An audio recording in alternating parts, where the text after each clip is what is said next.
It is illegal in the state of Tennessee to domesticate or hold captive a wild animal. Well, that law did not stop a Powell couple last year from taking in a white-tailed deer after it was literally left on their doorstep. Verlin and Lorraine McCarty say the deer, barely a few days old, would have died had they not intervened. And for the past year, they've cared for the animal, even naming it Buddy. But all of this came to an end last week when the TWRA got involved. And you won't believe what happened next. For more than 40 years, Verlin and Lorraine McCarty have lived here in this house on 7 acres in the Powell community. They've seen their children and now grandchildren grow up. And from this front porch, they've welcomed a menagerie of animals onto the property. They've even, as these photos show, nursed a baby squirrel back to health. There's about 50 wild turkeys comes here. I feed them. And raccoons, I've got, I don't know how many raccoons comes here and eat. A year ago, a baby deer, a fawn, was brought to the McCartys. Somebody brought him here because they knew he'd raised one. That's right, the McCartys had raised a female that they say is now back in the wild, fully adjusted. In this case, though, this deer was a white-tailed male, a very small one. Tiny, about a day old. So he was just barely alive. Barely alive. What do you think would have happened to this animal had he not been brought here? Well, he would have died, of course. He was just, couldn't hold his head up. I had him right here holding his head up. So you really took to him pretty quickly? Yes, I did. He was just like my kids. And for the next 14 months, the McCartys would care for the deer, which they nicknamed Buddy. He slept on the McCartys' porch and spent time around the McCarty family. And as the months passed, Buddy grew from fawn to yearling. He was just a wonderful baby. He loved me dearly. He would kiss me. He was holding around me, hugging me. He was just one of a kind. Now, remember, it is illegal in Tennessee to domesticate or hold captive a wild animal.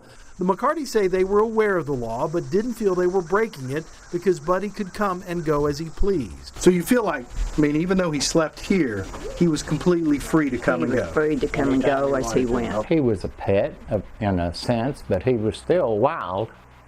He went out in the woods, stayed half a day, sometimes all day. He wasn't tame.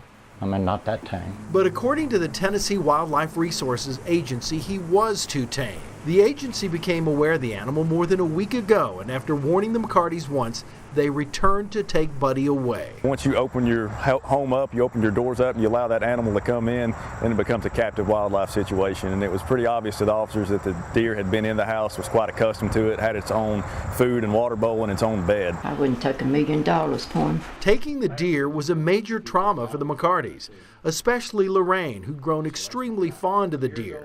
She asked the agent where they were taking Buddy. He told me they was going, when he first came out here, they was going to take him to Granger County and get him used to the wild, which he already was. I said, well, can I come see him? He said, yes. He lied. The officers told the McCartys that they were taking the deer to a facility in Granger County to hold it until they received further direction from their supervisor on what to do with the deer. Run, Buddy. Run, Buddy. The officers described to their supervisor, Captain Willard Perryman, how the animal behaved toward them. And based on that, Perryman made his decision. In his words, when they took the deer out of the wild and made a pet out of it, they essentially signed its death note at that point. TWRA killed the deer. Lorraine McCarty only found out this week what had happened to it. It upset me. I thought, he was my baby. He really was.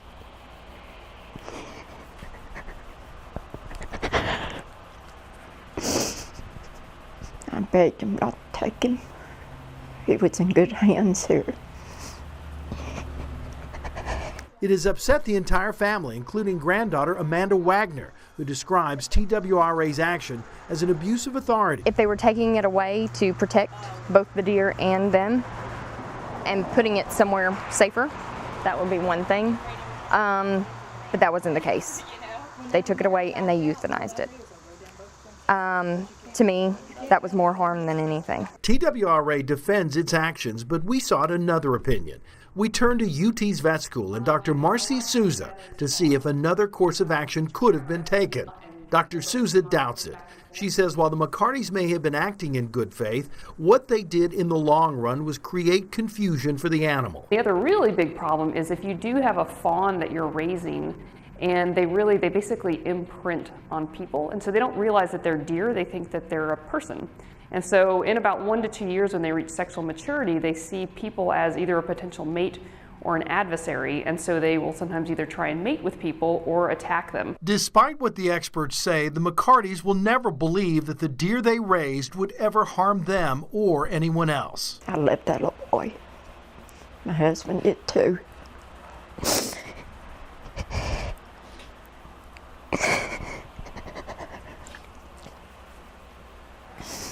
I'm sorry. Oh, I'll never get over it. He was alive.